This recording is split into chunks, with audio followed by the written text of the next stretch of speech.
Hello everyone. फिर से स्वागत है आपका एक नई कहानी में। तो कल आप लोगों ने काफ़ी अच्छा सपोर्ट दिखाया और कल की कहानी आपको कैसी लगी वो भी आज हमें आप कमेंट करके बताना। तो चलिए हम आज शुरू करते हैं प्रीतम जोशी व्लॉग्स पे आज की अपनी दूसरी कहानी। कहानी का नाम है आवाज़ों वाला कमरा। ये हमें एक भाई ने इंस्टाग्राम पे भेजी है। तो चलिए हम शुरू करते हैं आपकी कहानी हमारी जुबानी। रात के 2 बजे जब चारों ओर सन्नाटा था, रवि अपने नए फ्लैट में लेटा हुआ था, लेकिन तभी उसे लगा कि कोई उसके कमरे में है। क्या सच में कोई था या सिर्फ यह उसका भ्रम था? जो भी था, उसने रवि की ज़िंदगी हमेशा के लिए बदल दी। हमने इस कहानी में उसका नाम बदल दिया है क्योंकि रियल नाम से हम नहीं बता सकते हैं। तो चलिए कहानी करते हैं अपन शुरू। रवि एक 28 साल का यंग प्रोफेशनल था जिसने हाल ही में शहर के पॉश इलाके में एक फ्लैट खरीदा था। यह फ्लैट बहुत सस्ता मिल गया और रवि को समझ नहीं आया कि इतना अच्छी डील कैसे हुई। शुरुआती कुछ दिन ठीक थे, लेकिन फिर अजीब घटनाएं होने लगी। रात के समय उसे ऐसा लगता जैसे कोई उसके कमरे में फुसफुसा रहा हो। कभी कभी पानी का नल अपने आप चलने लगता। उसने सोचा कि यह उसका भ्रम होगा, लेकिन फिर चीज़ें बढ़ने लगी। रात के 3 बजे से 5 बजे तक एक रात जब वह सो रहा था, उसे अपने कानों के पास धीमी धीमी आवाज़ें सुनाई देने लगी। ऐसा लगा जैसे कोई उसके कान में कुछ बोल रहा है, बचाओ, कोई है। रवि ने घबरा कर उठकर लाइट जलाई, लेकिन वहाँ कोई नहीं था। अगले दिन उसने अपने पड़ोसी से इस बारे में पूछा।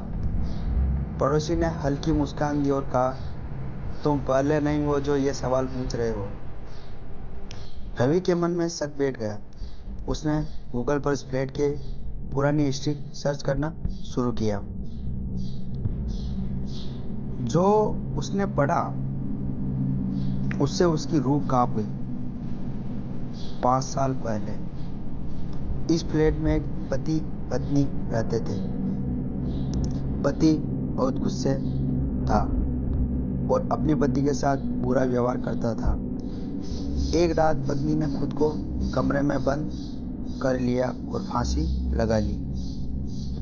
उसके बाद इस फ्लैट में जो भी रहने आया उसने अजीब चीज़ें महसूस की।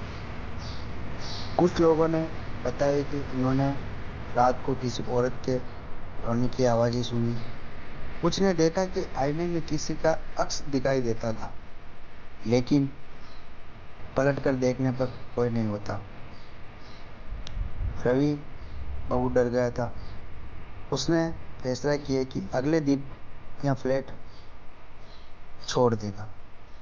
लेकिन उस रात कुछ ऐसा जिसने उसकी ज़िंदगी हमेशा के लिए बदल दी। रात के 2 बजे दरवाज़ा अपने आप खुल गया। कमरे में ठंडी हवा भर गई। रवि का दिल जोर जोर से धड़कने लगा। तभी अचानक आईने में उसे एक परछाई दिखी। लंबे बाल, सूनी आंखें, सफ़ेद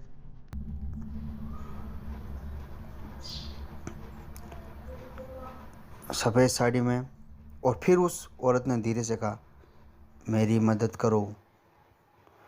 रवि के गले से आवाज़ नहीं निकली। वह चिल्लाना चाहता था, भागना चाहता था, लेकिन उसके पैर जमे हुए थे। तभी दरवाज़ा ज़ोर से बंद हो गया और कमरे में अंधेरा छा गया। सुबह होते ही रवि ने फटाफट फ्लैट छोड़ दिया, लेकिन जब वह बाहर निकला तो उसे लगा कि कोई उसे देख रहा है। क्या वह आत्मा अभी अपने अगले शिकार का इंतजार कर रही है? कि आप भी उस फ्लैट में रहने की हिम्मत करेंगे। तो ये थी हमारी आज की कहानी कि बहुत सारे लोग होते हैं ना कि बिना सोचे समझे, मतलब जिस प्रॉपर्टी की रेट काफ़ी ज़्यादा होनी चाहिए वो प्रॉपर्टी लोग बिना सोचे समझे सस्ते में ले लेते हैं। तो सबसे पहले आपको उस प्रॉपर्टी के बारे में पता करना चाहिए कि क्यों वो प्रॉपर्टी अपने को इतनी सस्ती मिल रही है। आज की कहानी का सारांश यही है कि आप कभी भी ऐसा फैसला ना करें जिससे आपकी ज़िंदगी या आपके फैमिली वालों की ज़िंदगी खतरे में आ सके। तो प्लीज़ हमें कमेंट करके ज़रूर बताना आपको ये कहानी कैसी लगी। अब मिलेंगे हम अगली कहानी के साथ, तब तक के लिए आप सबको जय श्री राम।